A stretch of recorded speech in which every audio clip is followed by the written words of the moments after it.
In the heart of the British Parliament, where the usual speeches and formal debates have long been a routine part of the political ritual, a scandal has suddenly erupted that no one would have let begin, not at this time, not in this chamber, not in this format. It all started with one speech that no one expected to hear, especially in such an open and straightforward manner.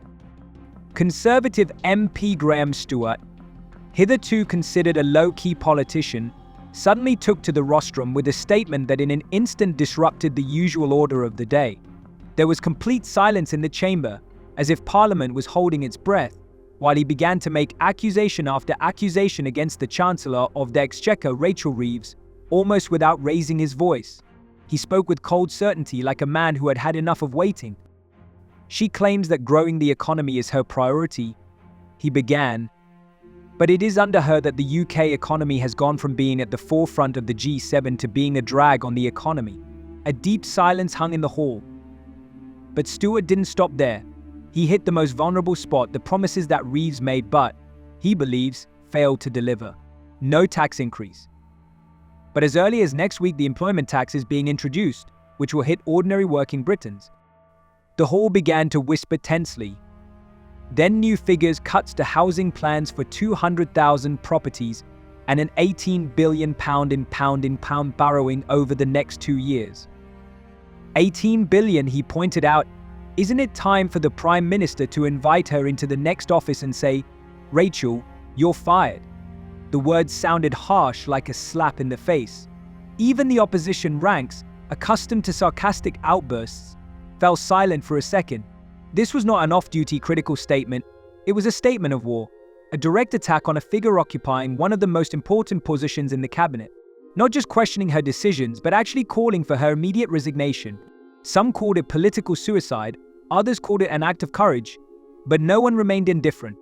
Reaction in the media and social networks did not take long. Some commentators compared Stuart's speech to an ice shower for the government. Many citizens online expressed support, calling him the voice of the people. They said they were tired of hearing promises followed by no action, tired of endless declarations of growth and prosperity while their energy and rent bills only go up. They recognized in his words their own discontent, their pain, their irritation. But while politicians in Westminster were trying to make sense of what had happened, another story was gathering momentum far from central London, in the verdant hills and valleys of the Lake District. This story unfolded in absolute silence. There were no loud statements, no speeches from the rostrum, no MPs' faces flashing. It was the actions, or rather the lack of them, that spoke here. Local residents, builders, suppliers and workers began to refuse en masse to participate in the large-scale construction of the Islamic Center. And not because of administrative bans or legal prohibitions. Everything happened voluntarily. People simply did not come to the site. The £2.5 million project, approved back in December 2022, was initially seen as a cultural and religious center, aimed at the local Muslim community, visiting professionals and tourists. It was planned to include prayer halls, funeral rites, classrooms, and public spaces. On paper, everything looked thoughtful and civilized. But something went wrong, and that something had nothing to do with the design documents. It all started with one report on GB News that criticized the project. The program resonated, and like a chain reaction, the failures began. The first concrete mix supplier said it could not fulfill the order. Then a construction company said it was suspending participation. Then the nearest quarries refused to ship, citing operational difficulties. Construction came to a standstill, not because someone was physically blocking it. It was because no one wanted to be a part of it. Representatives of the center initially tried to contain the panic by announcing that they were looking for new partners and suppliers. But every day it became clearer, the problem was much deeper. It's not logistics, it's resistance. Not fierce, not demonstrative, quiet, persistent, polite. Resistance from people who are tired of not being consulted, who don't feel that the project has emerged from their environment, reflects their values and fits into the surrounding landscape. They didn't shout no, they just silently said we're not participating. This kind of protest is hard to ignore. It cannot be accused of radicalism, no one broke the law. It cannot be suppressed, there are no organizers, no pickets, it simply exists as a fact. And it inspires deep respect even among those who do not fully agree with its motives. In comments on the internet, people said, "We are not against the center, but how can you build something like this without asking us? We live here. This is not a fight against religion. This is a fight about participation. This kind of refusal is a form of response to the very speech that Graham Stewart made. Only if he spoke in Parliament on behalf of millions, here millions speak by action, each in his or her own place. The political elite can argue at length about numbers, about growth and budgets. But when people refuse to build, it is no longer a dispute, it is a diagnosis. When people talk about protest, the most common images we have in mind shouting, banners, rows of police shields, and big headlines in the morning papers. But resistance is not always loud. Sometimes it comes quietly, like fog in the early morning when you can't see anything, but you can feel everything in the air, in the people, the things they no longer do. In Lake County, that's exactly what happened. The construction of a massive Islamic center, conceived as a space for prayer, learning, and cultural integration, suddenly turned into a symbol of silent protest. No tires were burned here, no rallies were called, no streets were blocked off. Instead, the construction workers simply didn't show up. Suppliers didn't return calls. The quarries stopped loading stone. It's as if the earth itself refused to support construction. A situation that at first seemed like a temporary hiccup took on the characteristics of a real public confrontation with each passing day. Representatives of the Islamic Center tried to save face. They spoke of technical difficulties, temporary delays, change of logistic partners. But underneath all this official terminology, there was a much deeper truth. The local community had made a statement. Deeper truth. The local community has made a choice. And it was not in favor of the project. No one set fire to the construction equipment. No one boarded up windows. No one organized nighttime vigils at the gates. At the gates at night. Everything happened in absolute silence.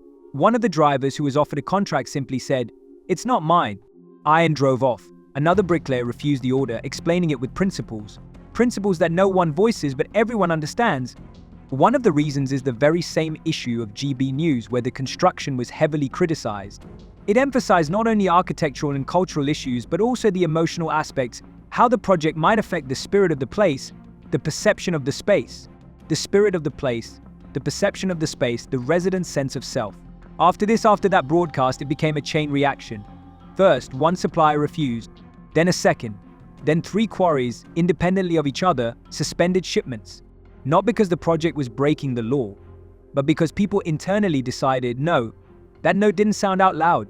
It was in the air, in meetings, at the checkout counters, supermarket checkouts, in the eyes of the locals who already knew the site was down.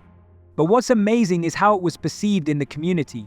In the community, instead of condemning, blaming, or fighting, the silent resistance was met with respect. People wrote on social media that they were proud of their fellow countrymen. Some called it regaining control. Some called it the voice of the locals. Even those who weren't against the center itself admitted the way this was being done was admirable. In a world where opinion is easily overridden by algorithms, spam and rage, silence has won out here. The project was introduced in 2022 as a cultural and spiritual space designed for Muslim doctors, professionals, and visitors to the region. On paper, it looked logical: prayer rooms, classrooms, spaces for funeral rites, event halls. Visualizations showed a modern but modest building neatly blended into the landscape. In reality, the perception was different. More than 30 official complaints were filed with the administration, mostly from residents concerned about the scale, location, and lack of dialogue. Some local councillors accused these people of bias, racism, intolerance. But the response was immediate: we are not against the center. We are against the way we are being ignored. This is where the key to the whole thing lies. Most of the residents were not against Islam or culture or migrants. They were against perceived pressure from above. They objected to decisions being made in offices, behind closed doors, with no real consideration for the people who have lived in these places for decades. They don't want to be just a backdrop for another grandiose plan. They care about being heard. And when they weren't heard, they chose a method that's hard to ignore: rejection. The power of this rejection is that it is universal. It doesn't require an argument. It doesn't require excuses. It can't be attacked because it doesn't attack. He cannot be banned because he does not act. It cannot be to buy because it's not for sale. It is simply there, in silence, in absence, in an empty building site without a single bag of cement. This is a form of speech, the loudest of all. Some in authority have been quick to equate this behavior as sabotage. But the residents countered that sabotage is when something to destroy something. We are not destroying anything, we just don't participate, and that approach went viral. People from other neighborhoods started writing in support. Small suppliers risking their contracts to show solidarity. It was more than a protest. It became an act of civic dignity. Over time, even the project's supporters began to recognize maybe something had gone wrong. Perhaps there really wasn't enough dialogue. Perhaps we should have started not with plans and blueprints, but with conversations. Not with solutions, but with questions. After all, even the brightest project loses its meaning if it is imposed. Conversely, even a complex project can be accepted if it grows out of a collaborative solution. Today, the construction site is still standing. The center is trying to find new contractors, new suppliers. Representatives of the organization assure that everything is under control and it's just a matter of time. But in the eyes of the locals, has stopped. What matters here is not how quickly the center will be completed, but how long they will remember this moment. To remember this moment, the moment when the residents didn't argue, they didn't attack. They simply said, "We were not asked and we will not participate." That gesture is like a mirror. It reflects not only the situation in Lake County, but also a broader issue. Who really has a voice in their own country today? Who decides which voices deserve to be heard? Sometimes silence speaks louder than words. While some were discussing the silent protests in the Lake District and the political conflicts in Parliament, another scandal suddenly burst onto the news agenda. Another scandal, loud, almost grotesque in its contrast. While millions of Britons are tightening their belts, cutting back on food, transport and utilities, it has been revealed that Foreign Secretary David Lammy has spent over £1.2 million on private flights in just 3 months. The figure is staggering. More than £14,000 a day. And that's not counting other hospitality expenses. If anyone doubted that the gap between the elite and the common man has reached a point of no return, this episode was the perfect proof of it. To prove it. The details released in the latest report leave no room for excuses. Most of these flights were made on the MFA's flagship, FCO's flagship aircraft, the Airbus A321-251 Nexel, which cost the Treasury £188,549. The remainder went on other forms of air travel, including charters and business classes. And all this at a time when the government is doing everything it can, is urging citizens to save money, imposing restrictions, renegotiating welfare payments. The picture is frighteningly clear. One is flying to India to conclude vital important agreements, while others are deciding whether to pay for food or heating. But the most absurd thing is not even the number itself, but the bipartisanship that surfaces. The duplicity that comes out of the comparison. It wasn't so long ago that the same Labour Party, whose representatives today justified this spending, was loudly condemning the Conservative government for similar profligate. When Liz Truss took an expensive trip on a private jet, was literally trashed in the press. At the time, Deputy Leader Angela Rayner called the incident, "It was a blatant contempt for the taxpayer." Chancellor Rachel Reeves vowed that under Starmer's government, every pound would be spent, as if it were people's own money. And now, same methods, the same lifestyle, the same sums, only the signatures are different. Meanwhile, the tide of outrage is rising. Each new fact, each disclosed payment seems to pour gasoline on the fire of popular discontent. The latest report reveals that, in addition to the flights, the government spent hundreds of thousands of pounds on premium goods. Piece 2,400 on crystal from Cumbria Crystal, where a single set of glasses can cost up to 500. Piece 1,400 at Fortnum Mason, famous for its delicatessen and giftware. Delicatessen and gift baskets. Piece 600 on Chapel Downs sparkling wine. And finally, piece 741 for a pair of exclusive shoes from Karadaka. All this in the midst of fiscal discipline, at a time when tens of thousands of British families can't afford to pay their rent or buy their child a new school backpack. But the story perhaps reached its emotional peak when another episode came to light. On the face of it, much smaller but many times more offensive. MP Taiwo Waitemi, a member of the Treasuries and representative for Coventry North West, was reimbursed from the public purse for rent associated with her dog. Piece 900 a year, that's how much she's been reimbursed, because the landlord charged extra for keeping the pet in a rented property in London. Technically, everything is by the book. The MP is entitled to be reimbursed for living expenses if she works 2 jobs. But the moral effect was devastating. When these details were leaked to the press, the public erupted. People couldn't believe that in the midst of social turbulence, With families losing their benefits and veterans losing their homes, an MP could be paid almost £1,000 for living with a dog, all on the taxpayer's dime. Of the taxpayer, Iraq veteran Hannah Campbell, who lost a leg in the service and is raising 3 children, couldn't contain her emotions. It's a disgrace. They have one rule, we have different rules. We're fighting to survive, and they're getting money to keep a dog in the apartment. Comments on social media were even harsher. When we can't afford food for our children, and they get compensation for a poodle, this is no longer democracy, it's a mockery, users wrote. Journalists reminded in 2009 there was already a similar scandal when some parliamentarians tried to reimburse expenses for dog food and even cleaning ponds from algae. Back then it cost many a political career, but no one seems to have learned the lessons. The pressure on Waitami is mounting.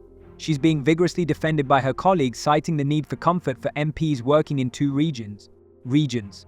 Some argue that having a pet makes living conditions more humane. But the public hears only one thing in these explanations: we are special, we're allowed. And when the line between privilege and norm becomes invisible, the system begins to crack. The fact that recently the salaries of deputies were increased. MPs' salaries have recently been increased, and Owatemi now earns almost £94,000 a year. You'd think with an income like that, the question of whether to pay for a dog out of your own pocket shouldn't even be an issue. But it did, and it became a symbol of the disconnect between the politicians and the people. A symbol of how even the smallest things can erode public trust when there's an underlying sense of injustice. Against a backdrop of impending welfare reforms that are expected to push some 250,000 people below the relative poverty line, including over 50,000 children, any talk of compensation for dogs is seen as a spit in the face. Promises of austerity, responsible money, honesty and frugality, all of which become mere lip service in the same country when one person's allowance is cut and another person gets a refund for renting a terrier. Such a contrast is not just an injustice. It's a threat to the very legitimacy of government. While ministers fly around in luxury jets and deputies and MPs are processing compensation for their 4-legged pets, the streets are slowly filling up with frustration. Not to the right, not the left, but towards the whole system. And if that system doesn't start to hear, it won't be long before it's being rethought. Not in silence, and not alone.